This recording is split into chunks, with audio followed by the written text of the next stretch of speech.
Welcome everyone back to another episode of Q&A with Sharon's son George. I was my mother's caregiver after she was diagnosed with Parkinson's disease. Sadly, she passed on 1/1/2020, so we started Together for Sharon.com in her memory and to advocate today for a cure for all those still battling PD and their families because no one is ever alone in this fight for a cure. Today's guest is someone I've admired and known for a long time, and I told my wife recently how excited I am. I mean, I'm always excited, but this one, I actually got the purple jacket just arrived today, only for Jeff. So it's an honor to have you join us, Jeff. And we have so much to talk about. Some sad things, but some really exciting. And the future is always bright with hope with individuals like you, in my view, out there fighting and advocating. Thank you. It's a pleasure to be here. Well, maybe we could start by telling us a little bit about yourself, because as many listeners may know, or people watching, to me, you're a celebrity. Obviously, it's a TikTok, and we're actually in historic times today. We're here on 1/13/2025, and unfortunately, the rumor isn't good, and it looks like TikTok might be out the talk or out the window, and that's kind of really sad to me. And I know you have a lot of comments on it, but I wouldn't have met you or so many beautiful people listening right now throughout the world and the Parkinson's community if it wasn't for social media outlets like TikTok. Yeah, I appreciate you inviting me on here. And for those of you that don't know me, I'm Jeff. Some might know me as the Kilted Dad. Uh, I got famous on TikTok because I resemble an actor. So no, I am not Toby. For those that think that I am Toby from This Is Us, I am not him. I'm not Chris Sullivan. My name's Jeff Boag. I live in Idaho. I'm the father of five beautiful children. I have two wonderful in-laws. So I have a son-in-law and a daughter-in-law, and I've been married for 30 years. And yeah, I don't know how much more else to share, but it's been a wild journey. TikTok in particular has been wild. When I got on there, and um, this is something that I don't know if I've shared very often, but when I got on TikTok, it was to monitor the behavior of my two teenage daughters. Um, I wanted to make sure that they were safe, and I didn't know anything about this app. And so I downloaded it and I started following it. I'm like, oh, this is interesting. And then I decided to use it to make a couple of like videos of our family vacations because I'm like, oh, this is pretty cool. I can make some home videos and make this pretty easy. And I kind of fell in love with making videos and documenting. And I had this epiphany, and this was in 2021. I said, I should probably record some of our family stories. Just you never know what's going to happen. Um, I was missing my dad. He passed away in 2009, and I was wishing I had more videos of him when he was younger. And I said, you know what? I'm going to start making some videos. Just you never quite know. And little did I know that 3 years later, I would be diagnosed with Parkinson's. Um, I had no clue. And so I'm busy downloading all that content now just to make sure that I have it for my archives for my children and my grandchildren because that's why I made it. That's literally why I got on TikTok. Well, I think your journey and story is incredible and inspiring. So many, and I did a lot of research over the years and see the comments, and it's not just something like a TikTok out there. You reach so many, and really, I think, impact so many lives for the better. So I wanted to thank you for that and all the work you put in because it's not easy to do that. I always laugh. I put up a picture of me, I'll get like 1 million views, and then I put up one of these shows that I work hard with, and you'll get like one or two likes. So I never understand the whole, likes and things, but I've seen some, and actually, let's get right to it. But I do want everyone, unfortunately, I try to plug big time all social media. We don't know what'll happen, but even if we're going to pretend TikTok won't be going anywhere. So everyone listening, please go to Jeff's page, Kilted Dad, subscribe. I want this up to like a few million, even if it's just a few more days. Let's get them there. And some of the things again that you share are just really, I think, beautiful, inspiring, and it's not only on Parkinson's awareness. It's also like you said about your life. What made you want to share the diagnosis? And it's not always easy, as you know. My mother was very private. She had it for 15 years. Of course, she was not in the social media generation, so we didn't have any of these things then. But I'm just curious, what kind of made you think that you could use this also for a positive tool to bring awareness?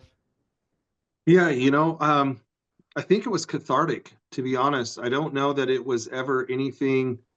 Um, Initially, it wasn't about like driving awareness. It was like, oh my gosh, I've had these loyal followers, these hundreds of thousands of people that have connected with me. And I started talking about some of the problems with my health and how I was chasing it for a long time. I thought I had ALS. I really did. Um, my doctors took about 18 months to get me diagnosed. And so while I was going through that period of time, I had made a few posts about my health in terms of like, hey, I'm not doing well. I've got some of these problems. And so when I actually found out, I just felt like I needed to share it. I'm a pretty expressive person. And something as devastating as a Parkinson's diagnosis at such a young age, um, I I just felt like I needed to let people know what was going on, and after that, I started to try and use it strategically as a platform to drive awareness and to drive funding. I love it, and I love some of the hats too that you use. And I'm from New York. I'm in Florida now, so we don't need those that gear. But in New York, I used to have to shovel, so I definitely know what you're going through. So some of these storms, working with grief is an important topic and something I think needs to be discussed, like you do. I know if it wasn't for individuals like you and everyone listening, I don't think I'd make it because I'm still mourning and grieving my mother, and it's been 5 years, but every day kind of feels like it's just yesterday, but people like you who might not realize it inspire me to want to keep going. So I want to thank you and everyone listening too.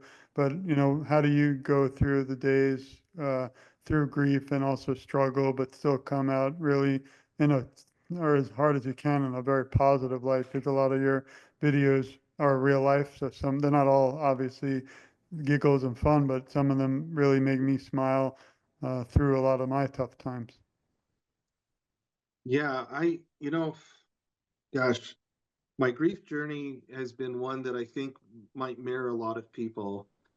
Um, initially it's that disbelief, it's that anger, it's mourning a life that I had, um, and working through it, and just in terms of with my wife and my children, has been the most important part for me. And then coming to that realization that I'm still here, I'm still me, right? My diagnosis is now a part of me, and it's also a part of their life, but I'm still who I am. Um, I'm not Parkinson's, right? I'm Jeff. And as I've dealt with that more and more, and kind of confronted the limitations, um, I had this realization that the most important thing I'm ever going to teach my children is how to deal with something that is utterly unfair, like completely and totally unfair. When you get kicked in the face and you get just beat up by life, how are we going to respond to it? And you can become bitter, you can become withdrawn. There's a lot of different directions people can go. And for me, I felt like, you know what, this is the most important thing I'm ever going to teach them, because there will come a point in time when they are going through difficult times. And I want them to be able to look at their dad's example and to say, if my dad can do this, I can do this. Let them draw on that strength of my example as I journey on, right? I hope I have many, many, many more decades in my life. I don't know, right? I don't know. Um, I don't know what those last few chapters are going to look like or how they're going to feel or experience, but to the best of my ability, I want to be a good example for my family of strength and of character and of faith, and to be able to move forward in whatever capacity I can, to teach them and to lead them and to still be, a good example. Thank you for And that. Yeah, that's what drives me. I appreciate it. And also, I was wondering, we see some of the comments here, but what has the comments and the support been like throughout your journey on social media and also maybe specifically the Parkinson's community? Yeah, the support has been, overwhelming. Um, for such an obscure and rare disease, specifically young onset, the number of people that have reached out to me to talk to me about a family member, yourself included, or I had a neighbor who I didn't know had young onset. Um, I had multiple coworkers who have had family members with it, um, and want to connect with me in that way that is unique to, I think, anyone with a chronic illness, and specifically to the Parkinson's community. Where those of us that live with it, whether you're a caregiver or whether you're the person with it, there's a uniqueness and a bond there that I don't think very many people understand unless you're living it. And through TikTok and then through so many people on Instagram, I've been able to connect with so many valuable people. And I think all of us with Parkinson's can attest to this. I've learned more from people living with the disease than I have from my doctors. Like, there's some great societies and foundations out there that are so very, very helpful to us. Um, excuse me, but that individual ability to connect with somebody who's been living with the disease and can talk to you about their treatment options, can talk to you about how they've worked through things, has been invaluable to me. And that's Yeah. why I want to give back. That's what I want to do. I think through TikTok, I kept track for a while. I helped 10 people recognize symptoms and get to the doctor, and unfortunately, they're now part of the club. Um, but that's the power of social media. Had they not seen one of my videos, they wouldn't have continued to advocate for themselves with their doctors, because I think so many doctors, especially when you have atypical symptoms, they're a little bit dismissive. It's like, oh, it's just age related or whatever. Like with when I first went to my doctor, he said, "Hey, stick out your hands." So I stuck out my hands, and he's like, "Oh, it's not Parkinson's because I don't have a rest tremor." Right? That was the extension of, or the extent of his knowledge was like, "Hey, let's see if this guy's got a tremor." And I was like, "No, I don't." But yeah, if you click on that one where it says Parkinson's, you can see some of those videos, Yeah. that they've had a pretty good reach on some of those. Hundreds of thousands of people have been able to watch that content, and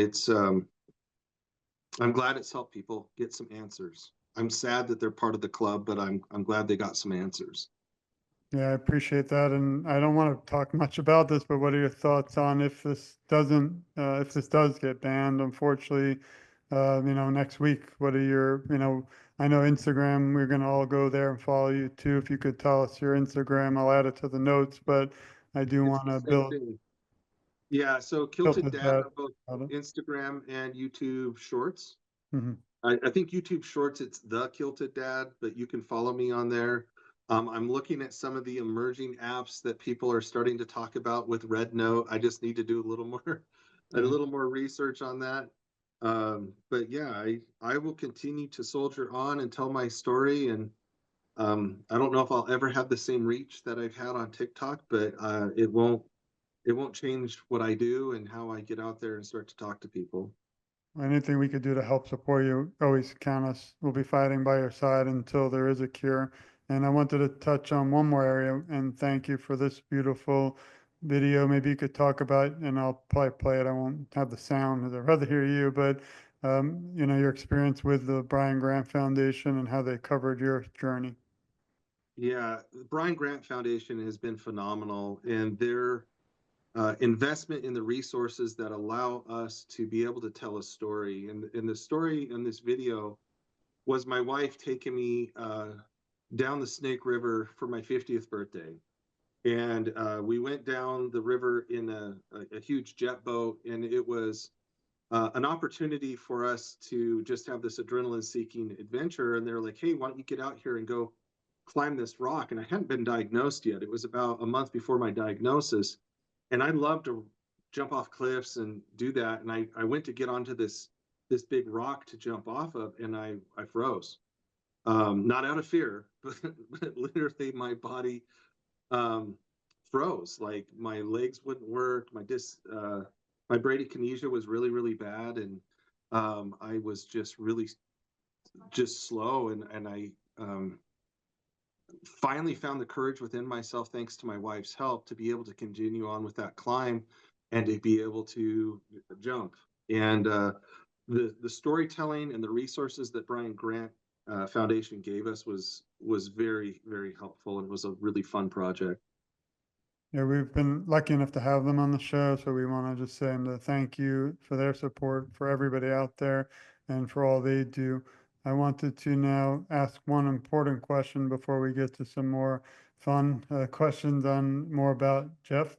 But can you tell us a little bit about the importance of exercise and even sports to slow the progression of Parkinson's? It's only kind of odd come out in the last few years how critical that is. Since unfortunately, as of today, there's not a cure, but there are so many ways with advanced technology research and that we're finding that, and we're working on a book about it, but how important sports and exercise are to slowing the progression of Parkinson's. Yeah, I think that was probably one of the things that gave me the most hope, as I started looking at, okay, what are my options and what can I do to help myself? Is I have been I've been an athlete my whole entire life. I was a two-time All-American in college. I actually threw the javelin. I had a chance to try and qualify for the 1996 Olympics. I trained with a world record holder named Dan O'Brien in the decathlon. So sports have been a huge part of my life, and working out has been a huge part of my life. And so when I discovered that, I immediately hired a boxing coach. Mhm. I invested in different resources here in my home and then in the gym, and have made that a big focus on my efforts. I didn't realize um, literally the science behind brain chemistry and what exercise does to brain chemistry, because we so often will think about what it does to our cardiovascular system. It's like, oh, I need to go work out so my heart and lungs are healthy, but it's for our brains to be healthy too. And it's been a huge part of what I've done.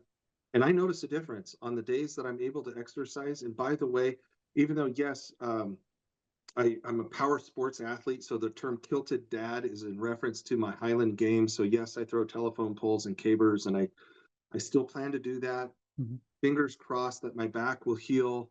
I know you understand what it's like Okay. to have back problems, It's but another show, a full show. so I'm trying really hard to get healthy enough to do another Highland Games. But it is whether it's been yoga or Tai Chi, something very low impact. I got on YouTube, so this is something for people. So I have a back injury, so I have had to be careful this last 6 months. I get on YouTube and I look up like walking workouts for seniors. Okay, now Mhm. I'm not a senior yet, but I have this back injury, so I just watch a video and I do this video that they're dedicating towards seniors. Um, because I know myself, and I'll be like, oh man, I'm going to go work out and I'm going to get after it and I'll hurt myself. And that's not smart. And that's a setback. And so, but I do try and be active. I try and hit my step goals. I'm very conscientious of my diet. And I'm proud to report I've lost over 40 pounds. So that Congratulations. still a ways to go, but that's something that has been a byproduct of being focused on my health. So amazing to hear, and we're gonna have to do a show one day about working out together. We'll do it out live. We'll both be pumping iron, so hopefully both don't hurt each other while we're. I wanted to move now to the final part of the show, but I always say it's kind of just the conclusion because I think again, once the lights, camera, and paparazzi leave after the show, we still have to continue to advocate. We still have, as you said, we have work to do until there's a cure at everybody's doorstep around the world. But can you list three words that describe who you are? Yeah. Um, First off, I'm going to say a dad. Secondly, I'm going to say a husband. Okay, so those are two things.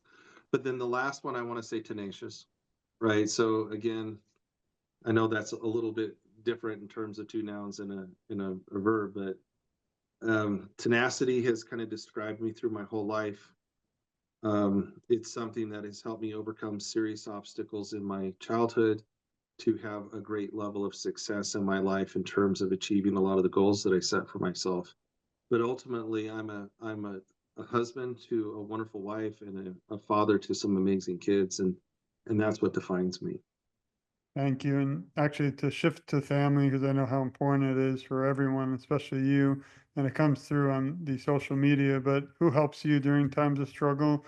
Obviously, you're kind of the face of the advocacy, but we always like to take a moment to stop the show in a way and thank those behind the scenes who support you. And we want to send out love and support to all of them too.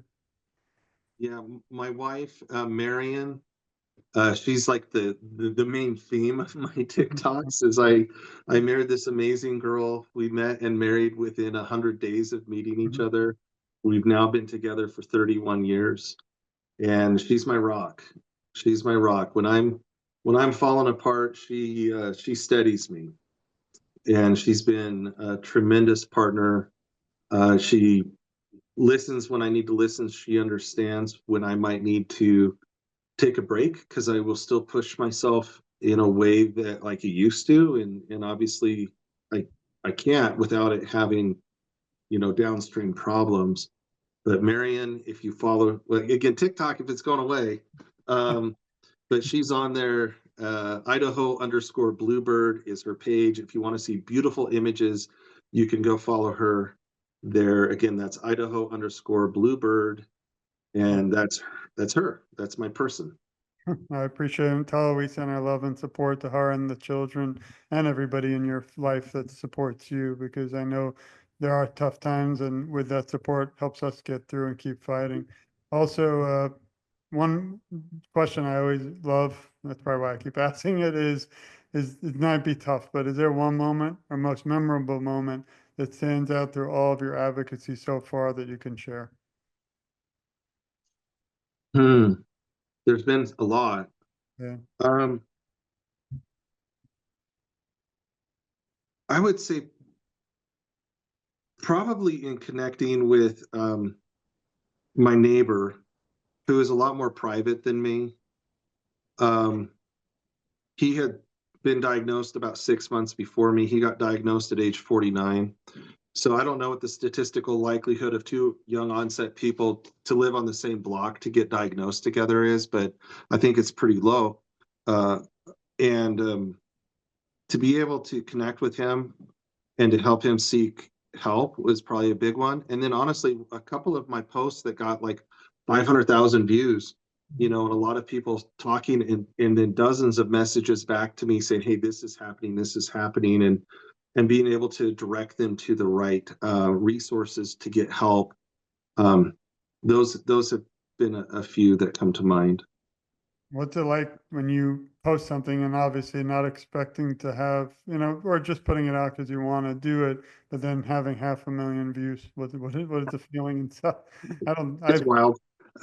we had it one time and it was Brett Favre provided a video with me and him together, but that's the only one that's ever, I don't know how it works on TikTok, but it just keeps coming back like Mike Myers, which is a good reason, but like in Michael, a horror movie where it was like a long time ago, for some reason it just keeps going and going and going.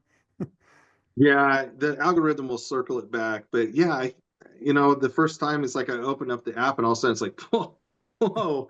I was expecting like 500 people to see it, and then for it to get a lot of traction and to get awareness. And then, you have to have this emotional resilience when you put something like this out there because there's a lot of people that have good intentions but don't poor execution, I will say, and they will I would like to think unwittingly make you sad. What will they'll talk about very hard details about somebody passing, which is hard, right?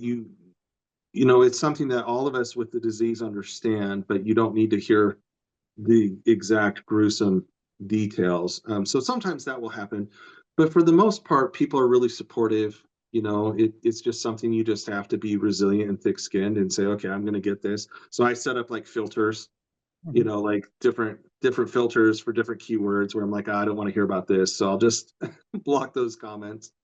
I always wonder, you do, most people like having responses or comments, but there's no way you can respond to everyone. So I always Yeah, feel bad that that one person could be somewhere hidden in there that needs somebody and they're not alone. They're never alone because we continue to do this, but you can't, in reality, in time and family and life, you can't respond to everyone. So always curious. There's no answer to that, but how to Yeah. reach to everybody. But I appreciate the honesty. This is a next question. Is it likely someone may have just been diagnosed, which you've already experienced with PD? What advice would you provide if someone was listening in right now? Your life's not over. First and foremost is it's not you, right? You are not Parkinson's. Parkinson's doesn't have to become your identity. It's part of you. It is part of you now, but it's not you. And work through the phases of grief. Don't ignore it. I go to a therapist. That's something I'm free. I don't hesitate to share that. I have a lot on my plate. I am a busy executive. I'm a busy father. I have a lot going on in my life. And I found somebody to go and talk to, right? So that way I have somebody else to talk to that other than my wife, right? There's only so much that I can talk to her about without overwhelming her. And so I sought out a therapist. I'm an advocate for that. I think if people have the opportunity to do that, that is something that can tremendously help you work through the phases of grief and just kind of work through life. But my main message is your life's not over with Parkinson's, right? We can go on and have a richness and a fullness of life. I spent this last year, I don't want to say doing bucket list stuff, like, because I still have a long ways to go, right? I'm still relatively early in my disease progression. Um, but yet, living in the moment is something that we have focused on because at some point, I might not be able to enjoy as many things as I do right now. And so, like, we really used up as much of my vacation as possible doing some really cool things last year. And so I just tell people go live life, live in the moment, live in the day. It's not over. You're going to be okay. I don't want to say you're going to be okay, but you can find a level of happiness and peace more than you might anticipate. I appreciate that. And my bucket list of guests is now checked because I finally got the Kilted Dad on the show. So I appreciate Thank it. you. Who's your hero and inspiration? Who's my inspiration in And life? hero. And hero. Oh gosh. My immediate response to my inspiration about life, like big picture, is my father. Right. My father has been the driving force in my life. Growing up, everybody say your dad is a good man, and that's all I've wanted to be my whole life is to be a good man. Now, in regards to the Parkinson's community, I have a lot of different people that I look to and say, man, they really have helped me quite a bit. Um, I would say it's funny because I know them under their TikTok name. It was like, you know, um, Adam in the UK, Mark in Arizona, Jimmy Choi. He always inspires me because I look at what he does. And the thing that's crazy about Jimmy is, he and I are roughly the same age. And the stuff he is doing at his age, forget Parkinson's. I'm like, wow, I've been around world class athletes my whole life, and that guy inspires me all the time. And I made a post where I said something that I shouldn't have said, and he called me on it. And Jimmy, if you see this, thank you. Where I said, hey, this is as healthy as I'm going to be. And he politely corrected me and said, that's absolutely false. And don't think that way. And I appreciated him doing that. I appreciate the story. It's always really amazing to hear the heroes because they affect so many people. But I think you are also a hero to so many. So thanks for again all that you do. And just a few Thank, more. I want to thank you Thank you. because your advocacy and the work that you're doing is helping so many people in so many families. I appreciate it. I do feel though together our voices are so much stronger, and I do hope that TikTok doesn't go away because funny story is I never even used it a few years ago, and I just went on thinking I needed a little more support when my mother passed, and TikTok wasn't even really around much back then, but all of a sudden I met you, and as you mentioned, a few individuals like Esther, Mark, and Melissa, and all these and Adam, and it just became family instantly because we're all brought together, whether diagnosed or family or caregiver. We have a bond forever that can't be broken, and I hope will end this disease with all of us working together. So again, thank you for that. What drives and motivates you? Because obviously some days can be tougher. I know I've been trying to, keep in touch with you, and I know you're busy. I'm busy, but I put this as a priority, and it's important to me to keep going. But it's something in you, inner self, maybe has to still drive you on those tough days. I'm wondering if you can share what that could be. Yeah. So I've talked a lot about my family, and that's the fundamental drive for almost everything that I do. But even at a deeper layer, at kind of a base layer, um, this is going to sound kind of funny, but I'm competitive, and I don't like getting beat. And this stupid disease um, kicks my butt some days, but I'm not gonna go down without a fight. As long as there's a breath in me, I'm gonna live life on my terms, um, to the very best of my ability.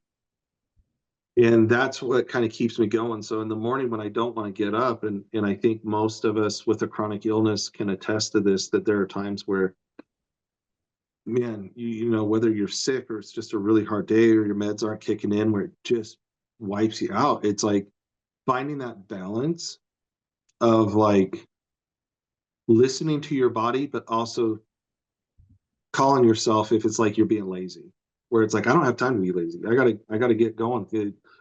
The disease is progressing. Um, and it's up to me to be able to do what I can to try and slow it down, and to try and live life. And so that's what kind of drives me and motivates me. Thanks. Yeah, I mean, sometimes it's tough because I know I went through this with my mother and her diagnosis, and you are now, and so many listening are. But the whole movement seems bigger than, just one person. It's really the majority, 10 million people around the world, over 2 million, I think over 1 million in the US, but we really are all together in this. And the nice thing is, not to get into politics, is that's over finally. There's no real disagreement that we just all agree on a cure for Parkinson's. So I don't think we could find many things, even 2025, where the whole world is literally together on. So it's great that that at least has been brought out big time. If you were asked to write a script to a movie by your life story, what would you call it? And what actor would play a role, even though you mentioned the actor? Oh, what actor would play me? Oh gosh, and what would I name a movie after me? We've been getting a lot of Denzel lately. Denzel. Uh, so actor probably would be Chris Sullivan. You know, kind of look alike. Gosh, what would I call the movie? I don't know. Tonight you're going to be up late thinking about that. Yeah, yeah, I think it would be, something about being a survivor. I mean, I grew up with some amazing parents, but also in a difficult situation. And it's something that I look at, and I look at where I am today, and what I came from. And yeah, I don't know. I hesitate because I never want to sound arrogant, but it's like sometimes when I think back to the things that I went through, and I look at what I came from and where I'm at today, it's like, how did I pull this off? Wow, this is yeah, you know, that I don't know, something about he survived. Funny you mention that because I just added a new question. It's the first time I'm actually thinking about it, and you kind of addressed it. But if you had the opportunity to speak to Jeff, the younger self 10 years ago, what would you tell them today?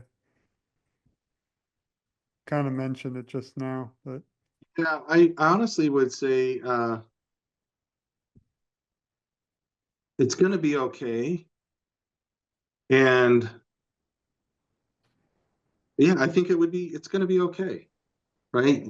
The decisions you make are going to end up okay. Like I, I, I've said this before, and again, I hesitate saying it because it sounds arrogant, and I don't mean for it to, but it's like, I just look at life, and it's like, I have always had a really outgoing and big personality, and I've always been impulsive enough to do things, and I very rarely have regretted those things. And now when I look back on life, I'm so grateful. It's like, I took that vacation, I took that risk, I did these things, I invested that time, I created these memories.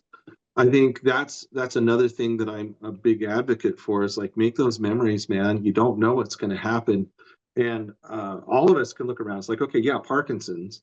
Parkinson's is horrible, but how many people do we know that thought they had a tomorrow that ended up not having one? Right? We can always kick the can down the road, and we can always delay. And life is short, and if there's one thing I say, invest in the memories because you don't know. You really don't know. Well, I really appreciate you allowing me to have this beautiful memory together. I've been excited to get the opportunity to talk, advocate together. And on the last question, if you could leave the Parkinson's community today with some words of encouragement, what would they be? Fight on, hope, don't lose hope. Um, enjoy the moments that you have. Would probably be my message is like be present in the moment, make your memories, don't lose hope, give back. I'm a big believer in service, even as little, sometimes we have physical limitations or we have monetary limitations, but sometimes just a call to somebody saying, hey, how you doing? Like I had somebody do that with the text. It's like, hey man, I'm thinking about you. How you doing? It's like, wow. That was as simple as that was, it meant something to me. And so sometimes in the midst of our crisis, we can turn inward so much that we forget that we still have a lot to offer other people. And so look for opportunities to serve others in whatever capacity you can, even if it's as simple as shooting off a text or whatever. But I think that can help us as well, can help us in a lot of different ways. I really appreciate it. I'll have to send you a text occasionally and see how you're doing, and but we'll keep in touch. But had a little message for you, Jeff, and everyone listening. We love you, we support you, we care a lot about you, and you're never alone. I, along with Jeff, the Kilted Dad, please follow on TikTok and Instagram. But add the. I will advocate for you together, and I feel together our voices are so much stronger. And I always end the show with I'm just getting started because, as you know, whether it's back trouble or I'm actually in a boot right now, my ankle, and whether it's anesthesia, surgery, or whatever, I try to keep going. But then when I turn to you, even though you might not realize it, and see you fighting forward and really always being positive, motivates me to continue this fight by your side. So just want to say how grateful I am for the time today and the past, and also together in the future. It just means the world to me and so many. Thank you very much. I appreciate your continued advocacy and this opportunity. And all my Parky people, fight on. Keep going. I appreciate it and I love it and I second that. And I want to thank to everyone for listening. Please share this. We don't want anything in return except a cure and to ensure that no one ever feels alone in this fight. And it's really just again an honor, Jeff, to finally have the opportunity to sit down together. And I do hope for many more in the future. So thank you and thanks to your family and all your supporters. And also thanks to everyone listening. This has been another episode of Q&A with Sharon's son, George. Please stay tuned. We have so much more to come. And as you know, Jeff and I won't stop fighting until the cure is at everybody's doorsteps around the world. Thanks, everyone. Sending our love and see you soon.